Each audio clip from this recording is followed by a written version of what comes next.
लग्नाचा मांडव सजला होता. लोकांची गर्दी जमली होती. नवरा, नवरी आणि पाहुणे मंडळी देखील जमली होती. सगळीकडे आनंद आणि उत्साहाचं वातावरण होतं. पण पुढच्या काही क्षणात हे आनंदाचं वातावरण बदललं आक्रोश आणि किंकाळ्यांमध्ये.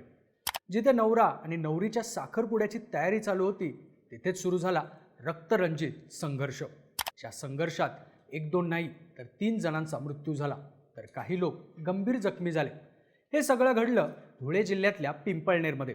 पिंपळनेरमध्ये एक लग्न समारंभ चालू असताना जुन्या कौटुंबिक वादातून आणि व्हॉट्सॲपवर स्टेटस टाकून धमकी देण्यावरून भांडणाला सुरुवात झाली, ज्याचा शेवट 3 जणांच्या मृत्यूने झाला. या घटनेची माहिती मिळताच पिंपळनेर पोलीस ठाण्याचे अधिकारी घटनास्थळी दाखल झाले. त्यांनी प्राथमिक माहिती घेतली आणि हल्ला करणाऱ्यांपैकी 3 जणांना महाराष्ट्र आणि गुजरातच्या बॉर्डरवरच्या घाटातून तर स्टेटस टाकणाऱ्या एकाला सोनगडमधून अटक केली. जुना वाद, व्हॉट्सॲप स्टेटस आणि साखरपुड्यात झालेला राडा, नेमकं हे प्रकरण आहे काय? पिंपळनेरमध्ये साखरपुड्यात नेमका काय राडा झाला आणि पोलिसांनी शिताफीनं आरोपींना कसं पकडलं, सगळी स्टोरी सांगणारा हा व्हिडिओ. नमस्कार, मी अनिकेत आणि तुम्ही पाहताय बोलभिडू. सगळ्यात आधी सांगतो नेमकं काय घडलंय ते. तर पिंपळनेरच्या घोडेमाळ परिसरात असणाऱ्या बिजासनी कॉलनीमधल्या विजयगिरी गोसावी यांची मुलगी रोहिणीचं लग्न हे सोनगड इथल्या रणवीर गोसावी याच्याशी ठरलं होतं. पाहुण्यातलं स्थळ असल्यानं गोसावी कुटुंबात आनंदाचं वातावरण होतं. आधी मुलगी पाहण्याचा कार्यक्रम झाला, दोघांची पसंती सुद्धा झाली आणि रोहिणी रणवीर यांचं लग्न ठरलं. लग्नाची तारीख ठरली 20 फेब्रुवारी. त्याच्या आदल्याच दिवशी म्हणजे 19 फेब्रुवारीला दुपारी साखरपुडा, रात्री हळद आणि दुसऱ्या दिवशी लग्न असा सगळा कार्यक्रम ठरला आणि ठरल्याप्रमाणे 19 फेब्रुवारीला दुपारी दोघांचा साखरपुड्याचा कार्यक्रम आयोजित केला होता. दोन्हीकडचे वऱ्हाडी मंडळी, नातेवाईक, घरातले लोक, गावातली लोक, मित्रमंडळी असे सगळे या साखरपुड्यासाठी जमलेले. आपल्या मुलीचं लग्न असल्यानं विजयगिरी गोसावी आणि त्यांच्या कुटुंबातले लोक आनंदात होते. साखरपुड्याच्या कार्यक्रमासाठी लग्न घरासमोर मोठा मंडप टाकण्यात आला होता. सोबतच लाईट, म्युझिक सिस्टम, जेवण असा सगळा तामजामही होता. साहजिकच लग्नघर असल्यानं म्युझिक सिस्टीमवरती गाण्यांचा आवाज सुरू होता. पण काहीच वेळात इथे सुरू झाला ओरडण्याचा आणि रडण्याचा आवाज. कारण होतं या मंडपात घडलेली एक घटना. इकडे साखरपुड्याचा कार्यक्रम सुरू असताना मुलीकडचे नातेवाईक सुरेश गोसावी हे आपले बंधू अशोक गिरी यांच्यासोबत बोलत थांबले होते. तेव्हा तिथे मुलाकडचे कांतीलाल गोसावी, जसवंतगिरी गोसावी आणि महेंद्र गोसावी हे आपल्या काही नातेवाईकांसोबत आले आणि त्यांनी इथं पण पुढारीपणा करायला आला का असा प्रश्न सुरेश यांना विचारला. शिवाय मुलाकडच्या लोकांनी ठेवलेल्या स्टेटसवरून दोन्हीकडच्या वऱ्हाडी मंडळीत वादाला सुरुवात झाली. वाद इतका वाढला की कांतीलालनं धारदार शस्त्रानं सुरेश यांच्या छातीवर वार केला. वार इतका जोरात होता की त्यात सुरेश हे जागीच रक्ताच्या थारोळ्यात कोसळले. आपल्या वडिलांवर हल्ला झाल्याचं समजताच मुलगा साहिल गोसावी हा मदतीसाठी आला. त्याच्यावर पण समोरच्यांनी हल्ला केला.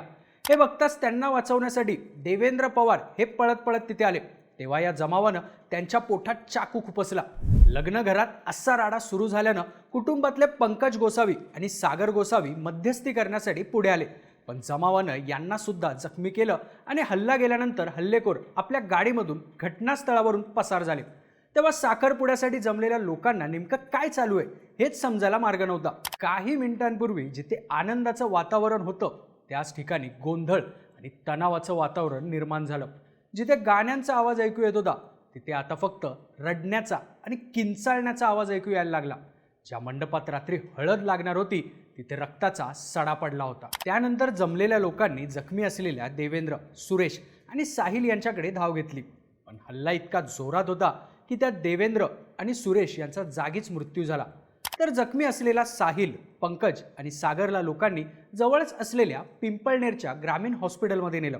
पण हॉस्पिटलमध्ये पोहोचण्याच्या आतच गंभीर जखमी असल्यामुळे साहिलचा मृत्यू झाला, तर बाकी दोघांवर उपचार सुरू झाले. पण दिवसा घडलेल्या या घटनेमुळे मृताच्या नातेवाईकांनी पिंपळनेरच्या ग्रामीण हॉस्पिटलमध्ये प्रचंड गर्दी केली होती. घटनेचं गांभीर्य ओळखून गोसावी कुटुंबातल्या लोकांनी पिंपळनेर पोलीस स्टेशनला याची माहिती दिली. घटनेची माहिती मिळताच पोलिसांचं एक पथक घटनास्थळी दाखल झालं. त्यांनी घटनेची प्राथमिक माहिती घेतली, पंचनामा केला, मृतदेह शवविच्छेदनासाठी पिंपळनेरच्या ग्रामीण रुग्णालयात पाठवला आणि तपास सुरू केला. पोलिसांना मिळालेल्या प्राथमिक माहितीनुसार संशयित आरोपी हे आपल्या ब्रेझा कारमधून गुजरातच्या दिशेने पळून गेलेत अशी माहिती त्यांना मिळाली. तांत्रिक माहितीच्या आधारे पोलिसांनी तपासाची सूत्र फिरवली, त्या गाडीचा नंबर शोधून काढला आणि त्यांचा शोध घ्यायला सुरुवात केली. पोलिसांनी लगेचच गुजरातच्या दिशेने जाणाऱ्या रस्त्यावर नाकाबंदी केली आणि गुजरातच्या सीमेजवळील असणाऱ्या ओटाबारी या घाटात कांतीलाल गोसावी, जयवंत गोसावी आणि ड्रायव्हर महेंद्र गोसावी यांना अटक केली. आता स्थानिक पत्रकारांनी दिलेल्या माहितीनुसार पिंपळनेर आणि सोनगड इथल्या दोन्ही कुटुंबात आधीपासूनच वाद होते. 7 महिन्यांपूर्वी गुजरातच्या सोनगड इथे झालेल्या एका कार्यक्रमात मृत सुरेश आणि आरोपी अनिल या दोघात वाद झाला होता. तेव्हा इथे येऊन पुढारीपणा करायचा नाही अशी धमकी अनिलने सुरेश यांना दिली होती आणि त्यांचा तिथे अपमानही केला होता. त्यानंतर पिंपळनेरमध्ये होणाऱ्या लग्नाच्या आधी अनिलनं त्याच्या व्हॉट्सॲपवर स्टेटस ठेवून 17, 18, 19 आणि 20 फेब्रुवारीला तुमचं अस्तित्व संपवून टाकेन अशी धमकी मृत सुरेश यांना दिली होती. त्याचाच जाब विचारल्यावर साखरपुड्या दिवशी दोन्ही कुटुंबात वाद झाला आणि त्यातूनच आरोपींनी चाकूने हल्ला करून हत्या केली आणि घटनास्थळावरून पसार झाले. पण पोलिसांनी गुजरातच्या बॉर्डरवरून तिघांना अटक केली, तर व्हॉट्सॲपवर स्टेटस ठेवणाऱ्या अनिलला सोनगडमधून उचललं. ही घटना घडल्यानंतर रोहिणी आणि रणवीर यांचा साखरपुडा थांबवण्यात आला. त्यामुळे नातेवाईक आणि वराडी मंडळी माघारी फिरले. आता या सगळ्यावर साक्रीचे माजी नगरसेवक अशोक गिरी यांनी माध्यमांना दिलेल्या माहितीनुसार घटना घडायच्या आधी मी पिंपळनेर पोलीस स्टेशनला गेलो होतो. मला धाक होता की कार्यक्रमात काहीतरी घडेल, कुणाच्या लग्नात असं काहीतरी घडलं तर त्याचं नुकसान आहे. पण त्या दिवशी मला पोलीस भेटले नाहीत, म्हणून आम्ही लग्न मंडपात गेलो. तेव्हा तिथे सोनगडचे लोक आधीच उपस्थित होते. त्यांना आम्ही व्हॉट्सॲप स्टेटसबद्दल विचारलं तर त्यांनी आमच्यावरती हल्ला केला. माझी प्रशासनाला विनंती आहे की सगळ्या आरोपींना अटक झाली पाहिजे आणि आम्हाला न्याय मिळाला पाहिजे. पण भर दुपारी घडलेल्या या हत्याकांडामुळे पिंपळनेरसह संपूर्ण धुळे जिल्हा हादरून गेलाय. आता सध्या अटक करण्यात आलेल्या 4 आरोपींच्या विरोधात पिंपळनेर पोलीस स्टेशनमध्ये गुन्हा दाखल असून आरोपींची चौकशी सुरू आहे. तर या प्रकरणी आणखी फरार असलेल्या आरोपींचा शोध सुरू आहे अशी माहिती पोलिसांनी दिली आहे.